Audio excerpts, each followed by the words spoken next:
So yeah, we're in about 35 states across the United States, just coming up on 700 locations. We have various service lines. I don't know, about 8 major service lines that we operate in. Each service line somewhat unique on what type of approach of equipment that we use, but our flagship product choice is Poly, and has been for years. Probably our main service line that we're famous for is our emergency service line. So we use Poly equipment in the emergency room, kind of a red box, a SIP phone call button. So all the staff at the site have to do is just hit the button. It calls into our hub in Sioux Falls, South Dakota, and we pick up the phone, find out what they're in need of, and then we establish a video connection. This usually takes usually less than 20 seconds to make that happen. And then we provide all the clinical support, expertise over the shoulder with a board certified ED physician, and go from there. One of the best things that we've done is we've adopted an innovation cycle. We started out back in 1993, I believe it was, with ICU was kind of one of our first service lines.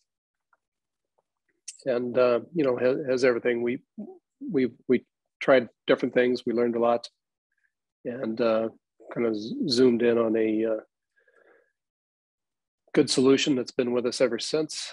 But we've also adopted a innovation cycle where, as we come across need, we try to solve other problems throughout different clinical areas throughout your typical hospital.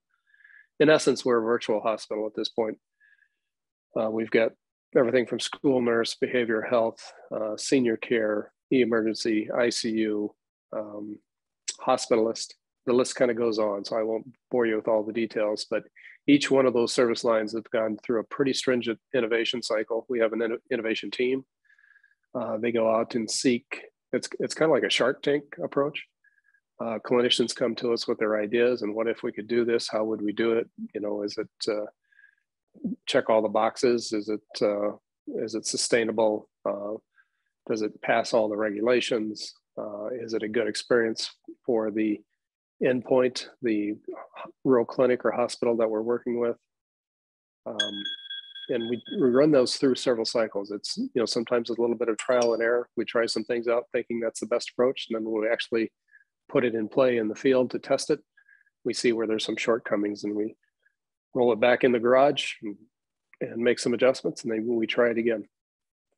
And then, of course, the main thing is, you know, it has to be sustainable. So we have to make sure that it makes financial sense. We have to charge a fee for it, of course. But then it just has to make financial sense that it can sustain itself over time. So we chose Poly early on. We tried several different projects. Sorry, so let me start that over.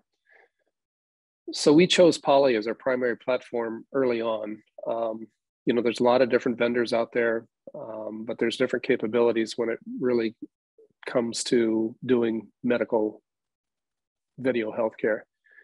You know, the latest with all the video systems, which is fantastic, is they're designed for boardrooms where they can follow the speaker and zoom in on the speaker and all that type of thing. And that's great in a boardroom or meeting setting. But, you know, the dynamics of an emergency room, it's sometimes loud, often chaotic. So having the camera follow the sound or who's speaking is not necessarily the thing we want to do. We want it to stay on the patient, controlled by the either the physician or nurse within our hub, so they can keep their eyes on the patient and they can hear all the audio within the room. It's also unique that it gives us the ability to hook in accessory cameras, or video sources, I should say, to be more correct, either a secondary camera, or in the case of a airway problem with a patient where they have to reestablish an airway, they can, we've devised a way to tap into a laryngoscope and take the video signal that comes out of a video-enabled laryngoscope and beam that into our hub. So we kind of see that on a very large 43-inch screen, exactly how that laryngoscope's being manipulated into the airway. And our physicians can help guide people in some of these rural clinics where that's not something that they do every day. They've done it, but you know, it's I'm told by the physicians this is one of the most intricate operations you can do, not necessarily an operation, but procedure. The airway is, if you don't get it the first attempt, you have to get it at second or third attempt really quick. Airway obviously has to be reestablished. So it's good. And it's comforting for the clinician that's in the far end that hasn't done this procedure many times to have somebody that has done it every day and help just give them confidence that we're going to get through it. We're going to get this airway established and get the patient back on board. Poly's been super reliable for us. We were just talking about this the other day in a meeting. The HDX series, they came out I think 15 years ago, and we are just now retiring some of those HDX series because they became end of life after 15 years from being introduced into the market. 15 years later, they've been just absolute soldiers in the field. They have stood up the test of time, super reliable.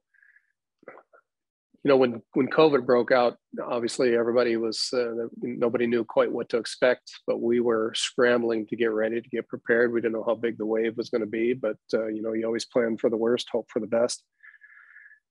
So we quickly realized, how are we going to be able to get video into rooms that never had video before, and how can we do it quickly, effectively, cost effectively, but make it happen. So, when you work with the emergency physicians and nurses, especially nurses, it seems like they're like a mash unit. They are the kings and queens of innovation. So our chief nursing officer came up with the idea of how are we going to get these iPads mounted at the bed so we could be close to the patient. We can, see how they're doing, talk to them, they can hear us and all that type of thing. We set it up in such a way that nurses would not have to enter the room each time the patient, called for assistance. They would, so the big problem was with the personal protective equipment. It was on short supply. You'd have to put it on, take it off after you enter the room each time.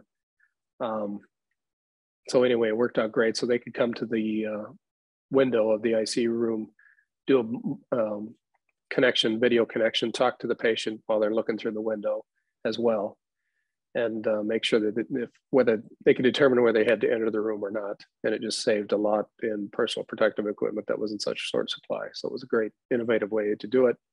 Working with Poly, we've worked with them a lot and just, talked about the features that it, is made for, boardroom type stuff. And I always call it's like we hit a button, kind of putting everything in medical mode. It's a different way to operate when you're in a medical environment. And Poly really rose to the occasion and have over the years. We've talked to them about our use cases here. We've actually flown Poly engineers or invited them to come out into our hub and sit with our clinicians, and they see how we, adopted the use of commercial equipment and put it into a hospital setting. And everybody kind of walks away like, wow, we didn't think about that use case. And Poly's been with us every step of the way.